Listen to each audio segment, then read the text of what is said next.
اوكي، هستخدم الجل بتاع الحواجب بتاعي من شي جلام، زي ما انتم شايفين شكله كده بالشكل ده اهو، عشان اللي يحب ياخد سكرين، عشان المره اللي فاتت برضو قلتولي ثبتي الكاميرا شويه عشان لو حبيتوا تاخدوا سكرين وكده.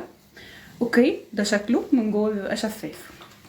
هحط يعني بخة ميه، حاجه بسيطه جدا تكاد لا تذكر، نقطه بس كده. هلو everyone، منورين اللايف كلكم حرفيا. nice to meet you. بالمناسبة اللينسز دي من ديسيو، عشان اللي يحب يعرف. هتلاقوني اخر فيديو نزلته عن اسوأ لينسز انا جبتها، حرفيا دي مش حرقت لي عيني عادي. يعني انا كنت عايزه اشيلها ومش عارفه اشيلها، كنت قادره افتح عيني بيها بعد الفيديو، فانا مصدقت ان انا صورت الفيديو. الحمد لله عملت بيها الفيديو، بس انا اتدمرت بعدين. مش مهم. اوكي، هبتدي بقى امشط حواجبي بالشكل ده كده، الصوب عليها واحده واحده. نورين يا جماعه اللايف everybody.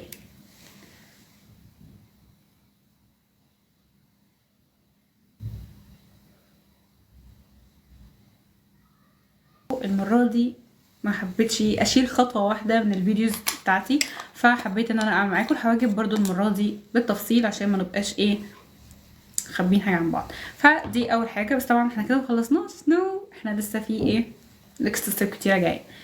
ما اعملش حاجه، اقفل اللايف طيب اخرج. متعمليش حاجه. اوكي، ده شكل البراش بتاعتي اللي هستخدمها، وهستخدم الكونسيلر بتاعي من وايت سينما.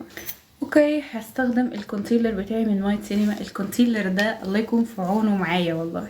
ايه عاطف، نورتيني، ازيك، عامله ايه، وحشاني من اللايف اللي فات، منوراني.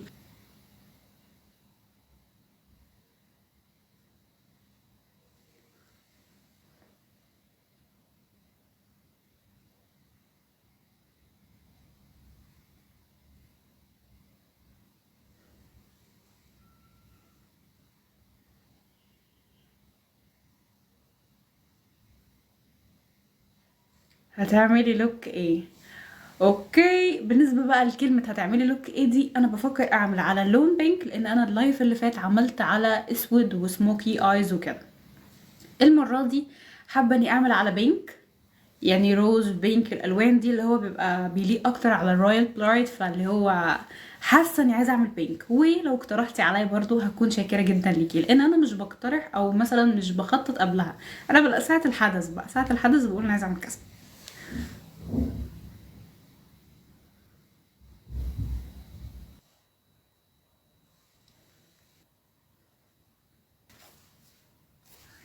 حاسه اني عايزه استخدم اللون ده. عموما الباليت بتاعتي بريتي وومن، ده شكل الباليت من بريتي وومن اهي، ده شكلها. وهستخدم منها اللون الروز اللي انا وريته لكم ده، الفوشيكا، هنا كده.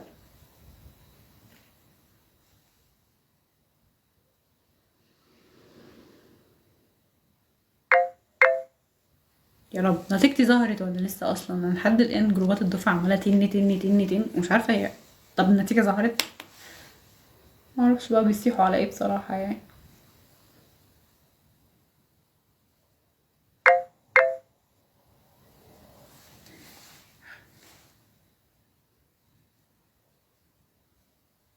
فرش كويس وبيكون سعرها مش غالي. على فكرة انتي ممكن، انا بجيب الفرش بتاعتي مش السيت اب على بعضها كاملة، انا بجيبها من يعني بجيب الواحدة بوحدها، يعني كل واحدة لوحدها كده عادي. لكن الفرش اللي انا مسكتها، يعني انا الفرش دي مثلا، الفرشة دي من ماك، بس طبعا هي اكيد اتمسحت العلامة بتاعتها. هي عموما هي مش هاي اند، دي هاي كوبي على فكرة، وحلوة جدا، انا برتاح جدا في استخدامها. كنت جايبة في اول ما بدأت خالص طقم الفرش، بس ده من 5 سنين ولا حاجة، كنت ساعتها لسه كمان ما كنتش بنزل شغلي على السوشيال ميديا وكده، فالحوار ده كان من 5 سنين. كان عندي طقم فرش يمكن اكتر كمان من نوت، ومعرفش لسه موجودة اصلا دلوقتي ولا لا، كانت عاملة زي الكوباية كده. ده كان طقم الفرش اللي كان عندي في الاول. وممكن تستخدمي حاجات كتيره جدا في هدى بيوتي، الطقم الفرش بتاعها حلو قوي. لكن انتي لو لقيتي اصلا فرش على بعضها كده، اللي هي بتبقى فرط لوحدها كده، دي هاتيها بتبقى احسن، هتلاقي فيها اشكال كتير انتي عايزاها. لان مثلا في طقم الفرش بتاع هدى بيوتي ده سعره كويس على فكره، مش غالي قوي. لان انتي لما تيجي تستخدمي السيت اب على بعضه هيبقى فيه فرش كتير انتي مش محتاجاها. يعني هتلاقي فرش انتي يعني كلها مقاسات شبه بعض، او فرشة يعني هتلاقي في حاجات غريبة، طب انا دي هحتاجها في ايه؟ فاللي هو فاهمة مش هيبقى في حاجات اكتر تساعدك في شغل بروفيشنال اكتر. فانتي لما تجيبي الفرش بتاعتك فرداني كده هتبقى اريح لك بكتير. بس ممكن اخد اللون البني ده كده او الموف اللي تحت منه ده. ماشي، هاخد اللون البني اللي شاورت لكم عليه في الاول بالشكل ده كده اهو. هو بحيث هيقلبه النبيتي شويه اهو، من هنا كده شويه.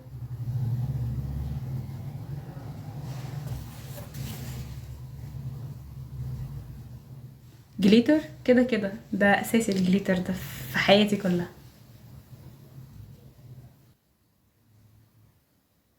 بمناسبة الجليتر بيخطط معايا وعملت محاولات كتير، ممكن افيدك؟ طبعا. بصي يا ستي هقولك، في نوعين من الجليتر او 3 انواع من الجليتر. في اللون الشمري ده مش بيخطط خالص.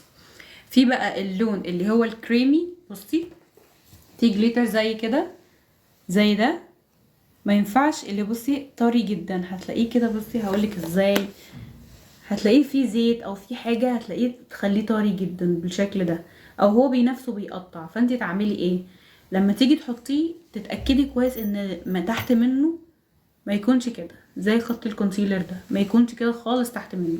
دي حاجه. في حاجه تانية اسمها الجلو بتاع الجليتر ده، بتشتريه عادي جدا، بتبقى حاجه كده مجرد ما تحطي على الجليتر بيلزق. فدي حاجه تانية عشان الجليتر ما يتحركش من مكانه. لو انت تقدري تنضفي اهم حاجه من تحت منه، ما تحطيش منه كتير الاول، تحطي طبقه خفيفه وبعد كده تزودي شويه بالتدريج. او لو انت مثلا عندك المثبت خلاص بتاعه اللي هو الجلو بتاع الجليتر نفسه، خلاص انت كده بقى مش محتاجه لكل الحاجات دي، بس لازم تكوني منضفه تحت منه. هي دي الفكره. والنوع الثالث من الجليتر هوريهولك ساعه ما اجي بقى انا ادور على الجليتر. بس عموما بصي يا ستي اهو، ده اللون الشمري عشان تبقي عارفه يعني. ده الشمري عموما، وده كمان، وده كده الجليتر اللي هو بزيت اللي انا قلتلك عليه، وده برضو جليتر بزيت.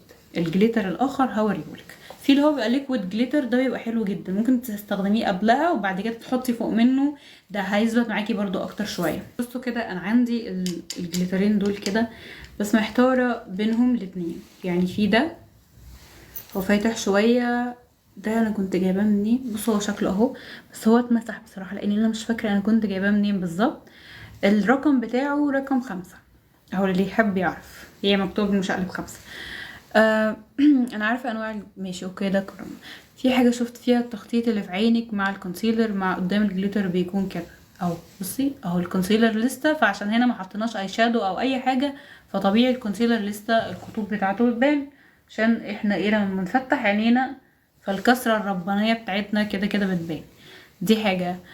اكون رسمه العين مع اي شادو عند المنطقه احط فيها، جربت وده انا مسح الشادو مثلا. يعني انا لما حطيت خلاص الاي شادو فوق الكونسيلر، فخلاص كنسل اي خطوط. نفس الكلام انت ممكن زي ما قلت لك تعملي بيس تحت منه وبعدها تحطي بقى عليه الجليتر نفسه علشان ما يخططش معاكي. حاسه اني عايزه استخدم الجليتر ده، هيكون اقرب، وهنجرب. يعني ما كانش ده ممكن نحط حاجه لون تاني برضو، ايه هي ما نعرفش. بصوا كده ده شكله الجليتر اللي انا عايزه استخدمه. شفتوا خدت بالكم الحركه اللي انا عملتها، اللي انا بطنت مكان الكونسيلر اللي كان قبل كده. كنت قوليلي على نوع مرطب كويس للبشرة المختلطة. اوكي بشرتك زي بشرتي، فانصحك بمرطب بصي كده هوريكي شكل المرطب اللي انا بستخدمه. ممكن ده انا بستخدمه، سيبك من كلمة بلاش دي، هو كده كان هو بيدي لون روز شوية، فهو عشان كده اطلق عليه كده بالشكل الاسم ده. بصي هو شفاف جدا تمام، حرفيا هو بيدي لون كمان روز حلو قوي. فانا بعمله كده بيرطب بطريقه فظيعه، وبيديكي لون جلوي كده، وبيفضل ثابت معاكي، وبيبقى حلو جدا للميك اب. بصي ما بيديش اي حاجه كده تكاد لا تذكر اصلا. يعني بجد انا حاسه ان بشرتي بشره بتزفلط كده من كيكو، عشان لو مش عارفه اهو. وكان عندي مرطب تاني بس انا مش فاكره اسمه دلوقتي، ممكن يعني اثناء اللايف افتكر تاني اسمه واقولهولك. منوراني في اللايف برضو طبعا. عايزه حاجه لتطوير الاظافر، هتلاقي عندي فيديو في الاكونت بتاعي، هتلاقيني مثبتاه بتكلم فيه عن منتج اسمه نيل 15. ده بيطول الضوافر، بس طبعا انا حاليا قصه ضوافري، لكن لو شفتيني الفيديوز بتاعتي كلها هتلاقي انا ضوافري بتطول عادي جدا وطويله، بس انا قصاها الفتره دي تقريبا كان عندي عقده نفسيه بقى ولا ايه مش عارفه بصراحه، بس كانت فتره امتحانات بقى وكده فايه، عشان يعني تغيير لما ساعات بحس ان هي بتتكسر شويه او كده فخلاص بقصه. انا يعني مش هسيب ضوافري كلها طويله والاقي ضفر مكسور او ضفرين، فبقوم بقى قصهم كله. هي الفكره في كده. البالت العزيزه على قلبي المخصصه للجليتر فقط لا غير، وهي البالت دي اوكي اسمها يا ستي ماي سينما كولر. اوكي البالت فيها بالظبط 30 لون، بس طبعا هي وقعت اتكسرت مني للاسف، وكنت حزنانه على كل الالوان اللي وقعت منها، فبجد الباليت دي معايا بقالها عمر. يلا هستخدم منها بقى لون جليتر، لون جليتر برضو عشان اثبت بيه، فهاخد اللي مكتوب عليه لو حد عنده الباليت دي زي، هاخد منها اللون ده كده اللي على جولد، وهعمل له تابينج بسيط جدا لان انا اوريدي حاطه يعني، فاللي هو اي حاجه بسيطه، مبقتش بسيطه خالص، بس يلا بلورة ماشيه.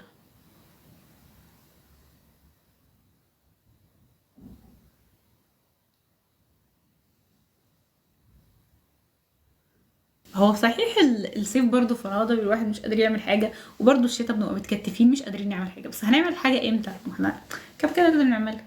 انا بحب كمان الصيف في حاجة، الصيف ده بيبقى فيه خروج، بيبقى فيه نزول، بيبقى بلبس خفيف اللي هو بيبقى لبسي مريح، مش بحس اني متكتفة ب 500 طبقة. انا كده كده في الشتا مش بتقل قوي يعني، اخلي قطعتين تلاتة، قطعتين تلاتة دي لو اتعظمت قوي. بالمناسبة الايلاينر بتاعي من بريتي وومن اللي يحب يعرف اسمه، واجيب بقى المرايه بتاعتي كده، والحلو نركز كده كويس قوي في اللوك ميك اب توتوريال، علشان طالما انا جبت المرايه يبقى انا عايزه اركز. ليتس جو.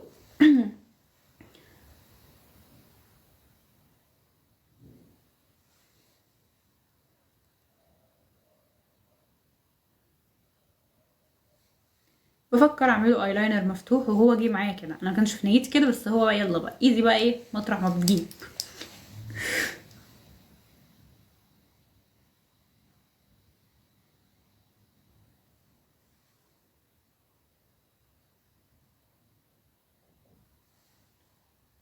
رفيع شايفين.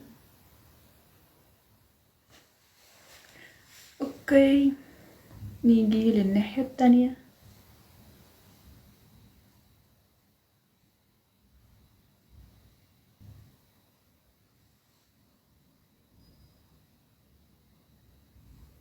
شكل الباليت اللي هستخدم منها اللاشز. اوكي اسمها سنو تشارلي للي يحب يعرف، فيها اكتر من كذا شكل، فيها الخفيف والتقيل جدا واللي بتبقى تقيل مع خفيف كده، وفيها المسحوب وبرضو دي تقيل وخفيف، وخفيف برضو هكذا. بحب اجيب الباليت على بعضها مش القطعة لوحدها، لان دي بتبقى ارخص وكمان بتبقى بتعيش معايا مدة طويلة جدا، البرايدل بقى والانجيجمنت وكل الحاجات دي كلها. اوكي نبدأ بقى واحدة واحدة. طلع كده رمش مسحوب، والجلو بتاعي من لانيل عشان اللي يحب يعرف اهو، شوية بس كده ايه يجف شوية.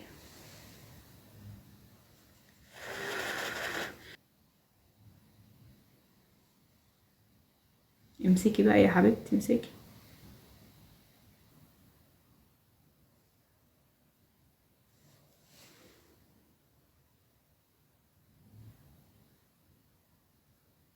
تحب الميك اب تقيل، وانا كاستخدامي يعني لما بحب ان انا مثلا ابقى رايحه فرح وكده، اخر فرح كنت حاطه روج احمر على اللاشز، حرفيا مكنتش عامله حاجه في عيني، يعني كان لون نود خفيف جدا، وهتلاقيني برضو منزلاه اخر فرح كنت فيه وكده، كان لون نود خفيف جدا في عيني، وكانت الرموش دي كانت مقشات حرفيا، مقشات بمعنى الكلمه، وروج احمر